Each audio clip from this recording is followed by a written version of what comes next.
When my wife Clara filed for divorce, I thought the worst part would be losing her. I was wrong. Within months, she and her lawyer, who later became her boyfriend, took almost everything I had. My house, my business shares, and $6.7 million that I had worked for nearly 20 years to earn. For months after the court decision, I felt hollow.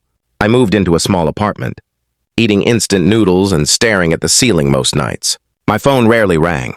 Friends disappeared. Even my family didn't know what to say. I was a broken man financially and emotionally. One rainy evening, I was sorting through some old boxes I'd taken from my late parents' home.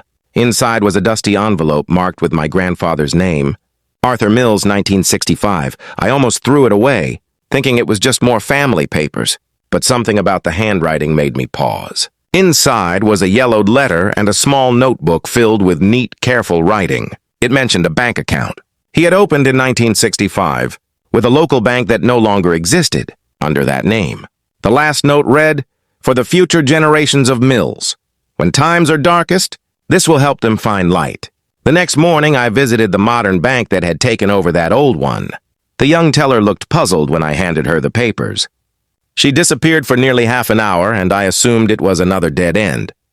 But then the branch manager came out, holding the same papers with a strange look on his face. "Mr. Mills," he said slowly, "we've verified this account. It still exists, and it has accumulated interest for 60 years. My heart raced. The original deposit had been only $15,000, but over 6 decades with interest and investment growth, it had become $8.2 million. I couldn't speak.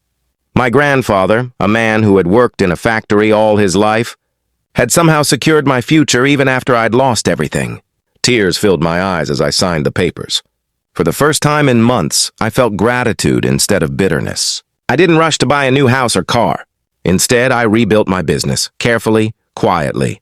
I also started a small scholarship, fund in my grandfather's name for children, who'd lost their parents, just as I had lost my sense of direction. Months later, when Clara tried to reach out after hearing about my recovery, I didn't feel anger anymore. I just wished her well and moved on. Because the real treasure my grandfather left me wasn't the money, it was hope, patience, and a reminder that even after betrayal, life can offer second chances. And every time I look at that old letter, I whisper, "Thank you, Grandpa. You saved me in more ways than one."